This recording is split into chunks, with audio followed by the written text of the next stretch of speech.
Russia has humiliated Donald Trump by rejecting his offer on full ceasefire in Ukraine.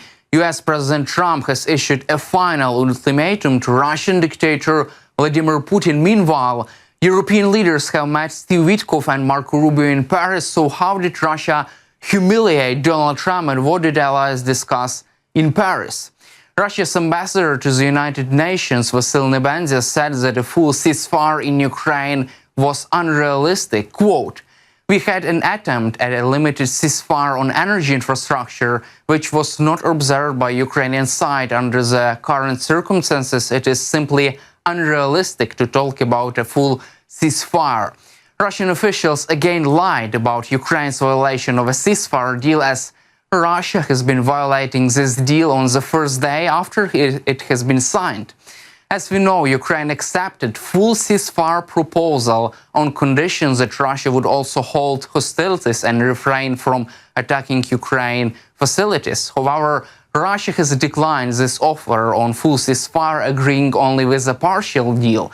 Moreover, according to the foreign minister of Ukraine, spokesperson of Ukrainian Minister Georgy Tikhy, Moscow has violated the energy ceasefire deal more than 30 times since its announcement. Meanwhile, US President Trump claims that in the coming days, Russia will give Washington a response to the proposal of a ceasefire in Ukraine. He said this at the White House meeting during a meeting with Italian Prime Minister Giorgia Meloni. Trump was asked at what point he would make a decision on whether Russia is ready for a ceasefire and, if necessary, impose sanctions against it. Quote, "We will see what it will be. We will get an answer for them this week, very soon, and we will see." He also reiterated that he wants the death and the killing to stop. Earlier this month, US Secretary of State Marco Rubio said that the United States will soon know whether Russia is committed to peace. US President Trump also denied his own words that Zelensky is responsible for Russia's full-scale invasion of Ukraine. Trump said that he does not place responsibility on Zelensky, but not delighted that this war has started. He explains this by the fact that the war in Ukraine would never have started if he were president, and it was during his first presidency. Trump noted that he is trying to force Putin to stop because Russia is much bigger, it has a greater military force. At the same time, the Ukrainian delegation arrived in Paris and conducted meetings with representatives of the coalition of the willing and the United States. The negotiations took place at the ELC Palace with the participation of the head of the Office of the President of Ukraine, Andriy Yermak, Minister of Defense Rustem Umerov, and Minister of Foreign Affairs Andriy Sybiha.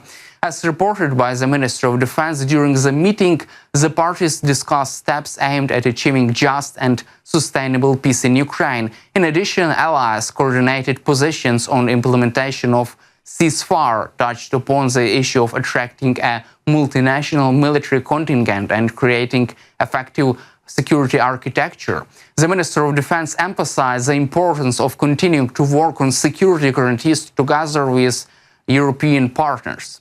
In addition, in Paris, the Ukrainian delegation has met with US Secretary of State Marco Rubio and US President's Special Representative Steve Witkoff.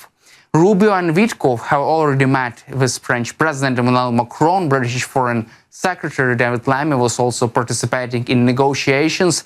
Interestingly, the French president spoke with Zelensky immediately before the meeting with US delegation. The US State Department reported that the main topic for the negotiations was the cessation of hostilities in Ukraine.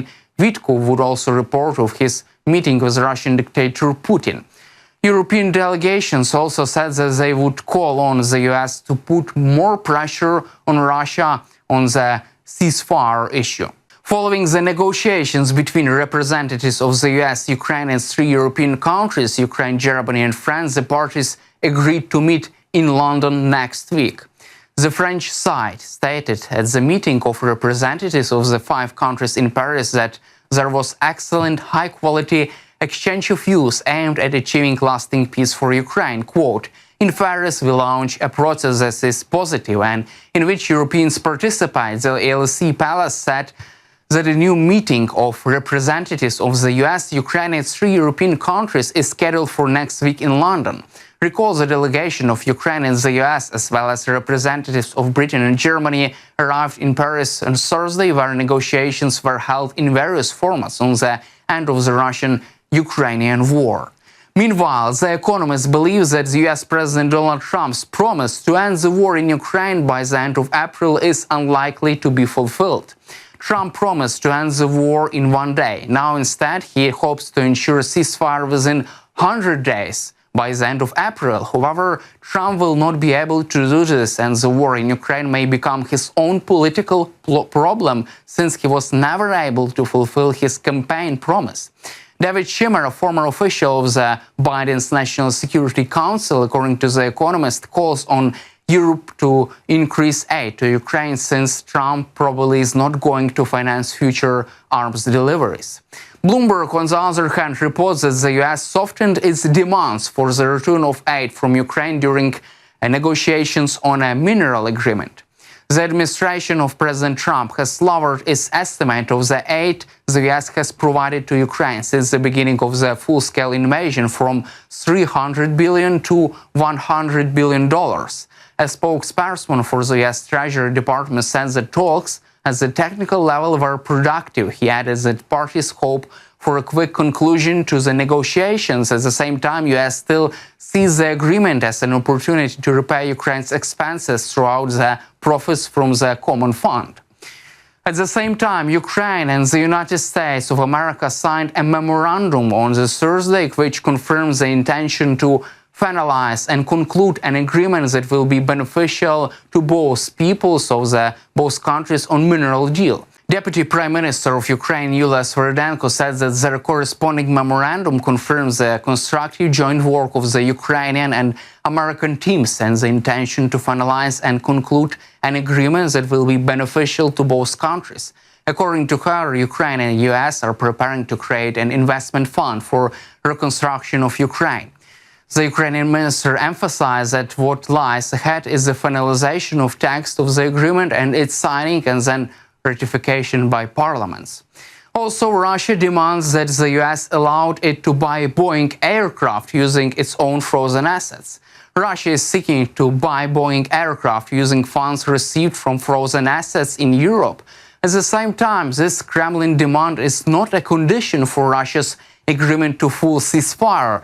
However, Russia understands that the frozen funds cannot be used to purchase planes without ceasefire. A deal to purchase the planes could be a part of sanction relief package if there is a ceasefire. The US, in turn, has said it will not discuss any sanctions relief until a ceasefire is reached. That's all for today. Subscribe to our YouTube channel, and glory to Ukraine.